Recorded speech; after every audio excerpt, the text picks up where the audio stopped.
Hi అండి, అందరికీ నమస్కారం. Welcome back to our channel Devi Pamireddy. అందరు ఎలా ఉన్నారు? అందరూ బాగుండాలని మనస్ఫూర్తిగా కోరుకుంటున్నాను. మరి ఇవాల్టి వీడియోలో ఇది సండే రోజున తీసినటువంటి వ్లాగ్ అండి. సండే రోజున పూరి చికెన్ చేశాను. అలాగే మిరప నార ఉంటే ఆ నార కూడా అన్నీ వేరే వేరే బకెట్స్లో అన్నీ కూడా నాటేశాను. ఇంకా ఇక్కడ ఎర్రగడ్డలు వచ్చేసి ఇవి 3 కేజీలు తీసుకొచ్చి 3 డేస్ అయిపోయింది. నాకు అది తీయడము టైం లేక అట్లే పెట్టేశాననమాట. పోయడానికి కూడా టైం లేక. ఇంకా సండే రోజున చూసేసరికి అన్నీ ఇలాగా పైన పొర అంతా కొంచెం కొంచెం కుళ్ళిపోయినట్టు అయిపోయినాయి. అందుకే దాన్ని పొట్టంతా మొత్తం తీసేసి మంచి మంచివన్నీ ఒక పక్కకి, చెడిపోయినటువన్నీ ఇంకొక పక్కకి అలా అన్నీ నేను డివైడ్ చేసేస్తున్నాను. కొంచెం ఆరబెట్టామంటే కొద్ది రోజులు బాగుంటాయి, చెడిపోకుండా ఉంటాయి గడ్డలు. అందుకోసమే ఎప్పుడైనా కూడా కవర్లో మాత్రం మనం అలాగే పెట్టేయకూడదనమాట. ఎర్రగడ్డలు తెచ్చిన తర్వాత వెంటనే మనము ఆరబెట్టేసుకుంటేనే అవి చాలా రోజులు బాగుంటాయి. అలాగే పెట్టేసామంటే ఇలాగే కుళ్ళిపోతాయి. ఇంకా ఇది చలికాలం అలాగే వర్షాకాలం కాబట్టి తొందరగానే ఇంకా దాంట్లో మొలకలు రావడము, కుళ్ళిపోవడం ఇలా జరుగుతూ ఉంటుంది. ఇంకా నేను కొంచెం నెగ్లెక్ట్ చేయడం వల్ల ఇలా అయిపోయింది. అందుకే అంటే చాలా అయితే కుళ్ళిపోలేదు. పైన ఏమైపోయిందంటే ఈ వర్షాలకి చలికి వచ్చేసి బూజు వచ్చేసినట్టుగా బ్లాక్గా అలా వచ్చేసింది అనమాట అన్నిటికీ. అందుకే ఇంకా అలా అంతా పైన పొట్టు అంతా తీసేస్తే ఆ బ్లాక్ అనేది మళ్ళీ ఆరినా కూడా మన చేతులకు కాకుండా ఉంటుందనేసి ఇంకా అంతా డివైడ్ చేసేస్తున్నాను నీట్గా. సండే రోజు అయితేనే కొంచెం టైం నాకు సరిపోతుంది కదా, ఇంకా ఆ రోజు పట్టుకున్నాను. మనకు ఆనియన్స్ అలాగే తెల్లవాయిలు ఇవన్నీ కూడా మనకు రెడీగా ఉన్నాయంటే ఇంట్లో మనం వంట చేసేటప్పుడు ఇబ్బంది అనిపించదు. అందుకే ఎక్కువ క్వాంటిటీలోనే నేను తెచ్చేసుకుంటూ ఉంటాను. అవి ఆరబెట్టేసుకుంటే చెడిపోకుండా కూడా ఉంటాయి. అవి ఒకసారి మనం చూసుకుంటూ ఉండాలని మధ్య మధ్యలో. ఇంకా అవన్నీ అయిపోయింది. అది మార్నింగ్ చేశానండి నేను ఆ వర్క్. పొద్దున్నే వంట త్వరగా చేసేసి ఎర్రగడ్డలన్నీ కూడా క్లీన్గా నీట్గా చేసేసి ఆరబెట్టేసుకున్నాను. అది మార్నింగ్ అయిపోయింది. ఇప్పుడు వచ్చేసి ఇది ఈవినింగ్ నేను చూపిస్తున్నాను చూడండి మిద్ది పైన. ఇది వచ్చేసి చిన్న కాసరకాయలు ఉంటాయి కదా, ఆ కాసరకాయ మొక్క అండి. అది తీగ ఎట్లా వచ్చిందో చూడండి. మనం వాటర్ వేస్తుంటాం కదా, అందులో నుంచి వచ్చినది. అది చాలా బాగా చిన్న పూత వచ్చేసి చిన్నగా పిందె పడింది అనమాట. అదే చూపించాను నేను మీకు ఇందాక. ఇక్కడ వచ్చేసి టమాటా మొక్క. నేను ఆ రోజు టమాటాలు పెట్టాను కదా, అదే పూత కూడా వేసింది. చూపిస్తున్నాను అమ్మకి నేను. సండే రోజు అయితే అమ్మ ఈవినింగ్ వస్తారు. అట్లా మిద్ది పైన కొంచెంసేపు కూర్చొని కాఫీ తాగుతూ మాట్లాడుకుంటూ ఉంటామన్నమాట. ఇంక అందుకే అమ్మ వచ్చింటే ఇంక మిద్ది పైన అది చాలా రోజుల నుంచి నేను అనుకుంటూ ఉన్నాను. పొన్నగంట ఆకు కూడా అమ్మ తీసేస్తే బాగా ఇగురు వస్తుంది, తీ అంటుంటే ఇంక అవన్నీ కూడా తెంపేస్తున్నాను నేను. పొనగంట ఆకుని అలాగే పుదీనా కూడా చూడండి, చూపిస్తాను ఎంత బాగా వచ్చిందో. మనం ఇంట్లో కూడా పుదీనాని బాగా పెంచవచ్చు. అది అన్ని చోట్ల పెరగదు, అది నేలలో అయితేనే చాలా బాగా పెరుగుతుంది. బాగా దానికి స్ప్రెడ్ అవ్వడానికి ప్లేస్ బాగుంటుంది. కానీ కుంపట్లో అనేది కొంచెం కష్టమే అది రావడము. కానీ నేను వేసింది చాలా బాగా వచ్చింది. మనం పుదీనా కొనుక్కొని వచ్చినప్పుడు కాడలు ఉంటాయి కదా, అవి ఒక 2-3 రోజులు అనేది వాటర్లో అలాగే వేయాలి. ఒక 5 డేస్ తర్వాత చూసామంటే దానికి వేర్లు వస్తాయి చిన్నగా. ఆ వేర్లు వచ్చినప్పుడు నాటితేనే పుదీనా అనేది బతుకుతుంది. మనం డైరెక్ట్గా తీసిపోయి పెట్టామంటే కుంపట్లో పుదీనా అనేది రాదు. నేను చాలాసార్లు ట్రై చేశాను. చూడండి ఎంత పుదీనా వచ్చిందో, ఎంత ఫ్రెష్గా ఉందో. చాలా హ్యాపీ అనిపించింది. ఎందుకంటే మనం రోజు దాన్ని మనం పెట్టి రోజు నీళ్లు పోసి మనం పెంచుతూ చూస్తూ దాన్ని కోయడం అంటే ఎంత ఆనందం అనిపించిందో.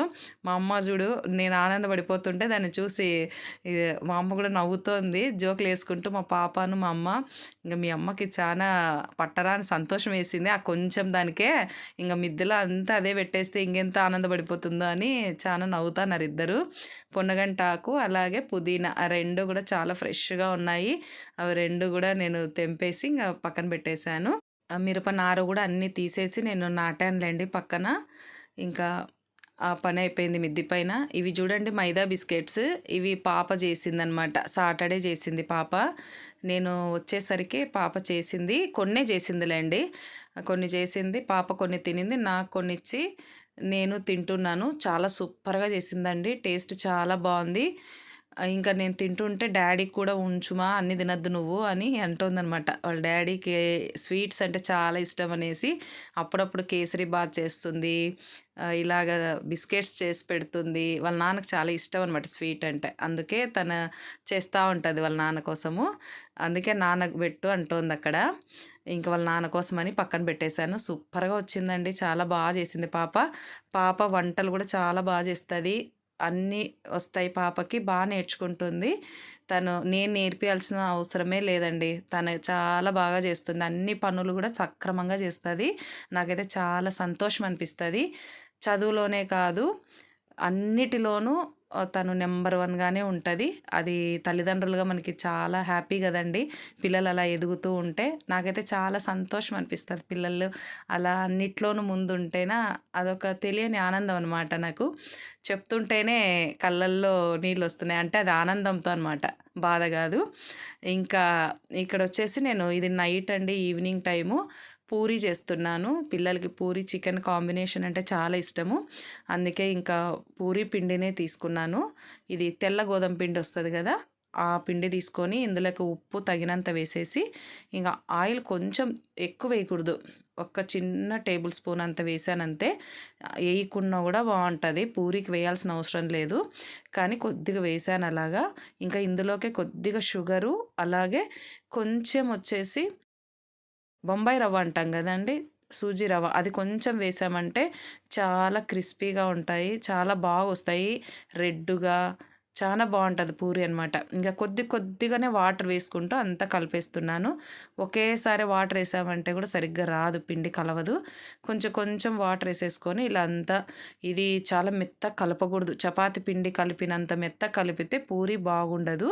కొద్దిగా చూసుకొని మనం కలిపేసుకొని ఒక హాఫ్ అన్ అవర్ అయినా పక్కన పెట్టేసామంటే మూత పెట్టేసి చాలా మెత్తగా పిండనేది మెతువుగా ఉంటాయి. పూరీలు బావుంటాయి.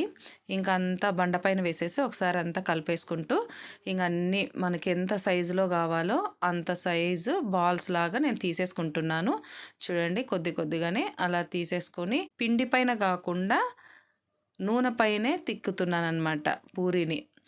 ఎందుకంటే నూనంతా గలీజయిపోతుందనమాట. అందుకోసమే ఇలా మనం నూనె పైన తిక్కామంటే మనం ఆయిల్ అనేది పూరి వేసినప్పుడు ఆయిలు గసిగా కాకుండా బాగుంటది. పూరీలు చూడండి ఎంత బాగా పొంగాయో.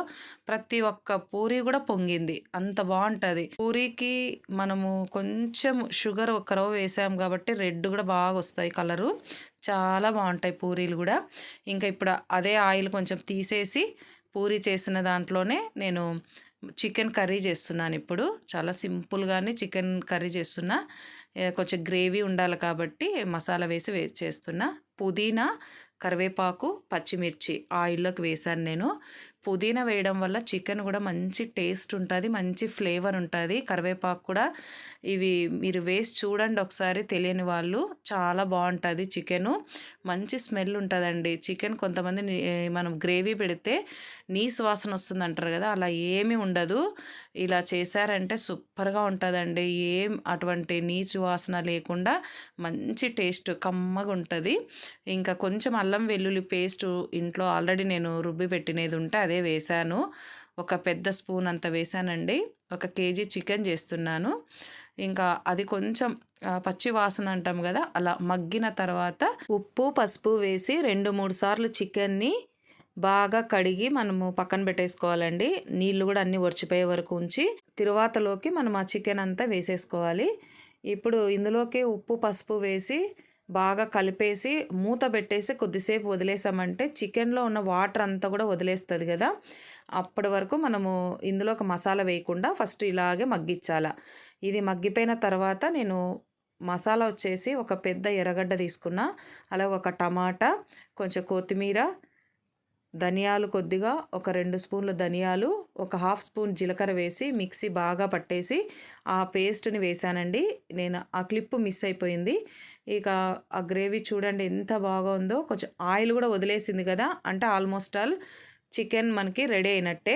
ఇంకా చివరగా నేను కొద్దిగా మిరియాల పొడి, కొంచెం చికెన్ మసాలా, కొంచెం గరం మసాలా వేసి కలిపేసి పక్కన పెట్టేశాను. చికెన్ చేసుకుంటూనే ఇక్కడ పూరి కూడా చేస్తున్నాను నేను. పూరీలు కూడా బాగా అన్ని పూరీలు బాగా పొంగాయి. చూస్తున్నారు కదా ఎంత బాగా వచ్చాయో. ఆ రోజు టేస్ట్ అయితే సూపర్‌గా ఉండిందండి. పూరి చికెన్ కాంబినేషను చాలా బావుంటది. ఇంకా అన్ని పూరీలన్నీ గూడా చేసేసాను నేను. అన్నీ కంప్లీట్ అయిపోయాయి.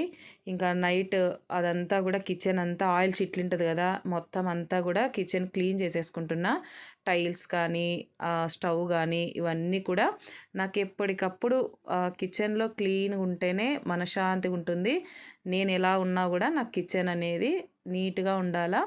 అట్లుంటేనే నాకు చాలా ఇష్టము. ఇంకా అది క్లీన్ చేసేసుకున్నాను. ఇంకా అందరం కూర్చున్నామండి భోజనానికి. ఇంకా మా వారు గూడా వచ్చారు నైట్. అందరూ కూర్చొని భోంచేస్తున్నాము. మా పాప కేసరి బాత్ గూడా చేసింది చూడండి వాళ్ళ డ్యాడీ కోసము. ఫుడ్ కలర్ వేసి ఆరెంజ్ కలర్‌ది చాలా బాగా చేస్తది వంటలు. సూపర్‌గా ఉండిందండి. చాలా బావుండింది. ఇంగా అయిపోయింది ఆ పని. ఇది మళ్ళీ నెక్స్ట్ డేదండి ఈ వీడియో.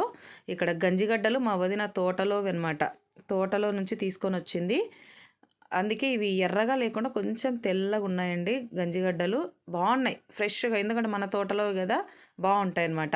అవే బయట కొనుక్కున్నవైతే అంత నచ్చవు. ఎందుకంటే అవి ఎక్కడెక్కడో పడి తీసుకొనొచ్చింటారు గాబట్టి మనకంత హ్యాపీ అనిపిచ్చదు. మనము పండించినేటివి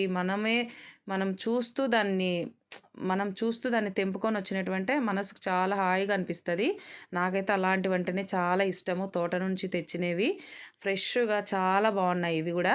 కొంచెమే వాటరేసేసి ఉడికిచ్చాలనమాట ఇది. ఎక్కువ వాటరేసుకోగూడదు. ఆ వాటర్ ఇంకిపోయే వరకు మనము అలాగే ఉడికించాల. వాటర్‌ని వంచేయగూడదనమాట. వంచేస్తే అందులో ఉన్నటువంటి తీయదనం వెళ్ళిపోతుంది. టేస్ట్ ఉండదు. ఇది అందరికీ తెలుసులెండి చాలామందికి. చూడండి ఎంత బాగుందో. మెత్తగా అయిపోయిందండి. మేమైతే గంజిగడ్డల్ని నీళ్ళేసి ఈ విధంగానే ఉడికిస్తాము. మా అమ్మ మేము చిన్నగున్నప్పటి నుంచి ఇలాగే చేస్తుంది మేము చూసిందైతే. అందుకే నేను గూడా ఇలాగే చేస్తాను. ఇంకా కొంతమంది వచ్చి ఆయిల్ వేసి గూడా మగ్గిస్తూ ఉంటారు. అలా గూడా బావుంటుందండి. నేను ఒకసారి చేశాను అలాగా. అలా గూడా టేస్ట్ బావుంది. మీరే విధంగా చేస్తారో గూడా కామెంట్ జేయండి. మేమైతే ఇలాగే నీళ్ళలో ఉడికిస్తాము. మరి మీకు ఈ వీడియో నచ్చిందా అండి? మీకు ఈ వీడియో నచ్చినట్లయితే లైక్ చేయండి. అలాగే షేర్ చేయండి. కొత్తగా ఎవరైనా ఛానల్ చూస్తుంటే సబ్స్క్రైబ్ చేయండి.